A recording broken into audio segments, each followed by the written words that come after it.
ചില കുട്ടികൾ എൻ്റെ അടുത്ത് വന്ന് പറയാറുണ്ടേ, എൻ്റെ പാരൻസിന് എന്നോട് എന്തോ വല്ലാത്ത ഒരു ദേഷ്യമുള്ള പോലെയാണ്.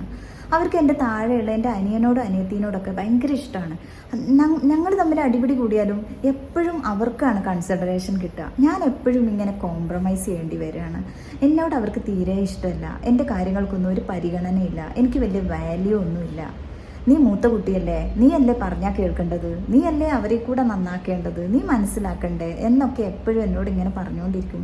എനിക്ക് വയ്യ, മടുത്തു, എന്നെ അവർക്ക് ഇഷ്ടമില്ല, ഇങ്ങനെ വന്ന് പറയുന്ന മുതിർന്ന കുട്ടികളുണ്ട് പല വീട്ടിലെയും. ശരിക്കും എനിക്ക് പാരൻസിനോടാണ് പറയാനുള്ളത്, നിങ്ങൾ നിങ്ങളുടെ വീട്ടിലെ മുതിർന്ന കുട്ടിയോട് ഈ രീതിയിലാണോ പെരുമാറുന്നത്? എന്നാൽ അവർ നിങ്ങളിൽ നിന്നും എത്രയും പെട്ടെന്ന് അകലാനുള്ള ചാൻസ് കൂടുതലാണ്. അവർക്ക് കോൺഫിഡൻസ് കുറയും, ആങ്സൈറ്റി കൂടും, അവരൊന്നിലും നന്നായിട്ട് പെർഫോം ചെയ്യാതെയാവും. അവർ നിങ്ങളിൽ നിന്നും ഒരു ടീനേജൊക്കെ ആവുന്ന ആ സമയമാകുമ്പോഴേക്കും നിങ്ങളോട് അവർക്ക് വല്ലാത്ത ദേഷ്യം വരാൻ തുടങ്ങും.